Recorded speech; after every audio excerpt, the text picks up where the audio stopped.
T'as peut-être vu cette marque récemment sur Hamza Paris, Sergio Ramos ou bien encore Joao Félix. Ouais, ça n'a aucun sens. Mais est-ce que tu connais l'histoire de cette marque? Si Mizuno est de plus en plus visible dans le sport et sur les réseaux, ses origines remontent à bien plus loin. La marque vient tout droit du pays du soleil levant. On est au Japon en 1906, plus précisément dans la ville d'Osaka, et il y a deux personnes qui vont être très importantes dans cette histoire. Ryachi Mizuno et son petit frère Rizzo. À deux, ils fondent leur entreprise Mizuno Brothers et décident d'ouvrir un magasin d'articles de sport inspiré des États-Unis. Et Ryachi, c'est un passionné de baseball. Il aime trop les States. J'étais au studio et les mots ils sortaient en anglais. Trop relou, trop relou. Il veut que ce sport se développe au Japon et quoi de mieux que de produire des équipements pour y jouer. C'est un sport qui explose dans le pays et Mizuno va sortir ça. Rapidement, leurs gants et battes deviennent des références et Mizuno s'impose comme la marque de baseball numéro 1 au Japon. Mais ils ne vont pas en rester là. Le baseball, c'est bien, mais la marque japonaise va commencer à se diversifier en s'intéressant à d'autres sports comme l'athlétisme. Dans les années 30, ils lancent leurs premières chaussures de course. On les verra ensuite dans le football et ils continueront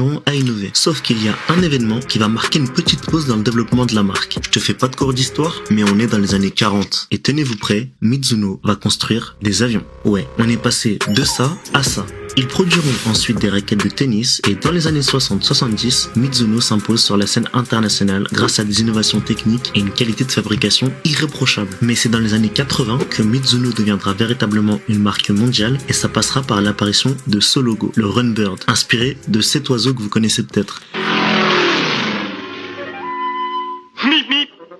C'était dur de se différencier sans un logo identifiable, mais la machine est lancée et Mizuno va continuer son développement dans les différents sports. Mais encore une fois, ils vont surtout être très bons dans l'innovation. Et en 1991, ils équiperont Carl Lewis, l'homme le plus rapide du monde à cette époque. Et ça, c'est une très bonne pub. Mizuno devient une référence dans le running avant de s'ouvrir au lifestyle et dans l'univers de la sneakers. Aujourd'hui, la marque japonaise est présente dans de nombreux sports comme le running, le volley, le tennis, le rugby et le handball. Et bien sûr, le football avec des joueurs comme Thiago Motta, Rivaldo, Kaka et plus récemment Sergio Ramos et Joao Félix. De ses débuts à Osaka à son statut de marque incontournable dans le sport mondial, Mizuno a toujours misé sur la qualité et l'innovation pour s'imposer. Aujourd'hui, avec des ambassadeurs comme Sergio Ramos et Joao Félix et un retour en force dans plusieurs sports, il devrait être de plus en plus visible dans les années à venir, surtout avec ce mec. Et qui sait, peut-être qu'un jour ça concurrencera d'autres grosses marques. Et Mizuno, t'as peut-être vu cette marque récemment sur Hamza Paris, Sergio Ramos ou bien encore Joao Félix. Ouais, ça n'a aucun sens. Mais est-ce que tu connais l'histoire de cette marque? Si Mizuno est de plus en plus visible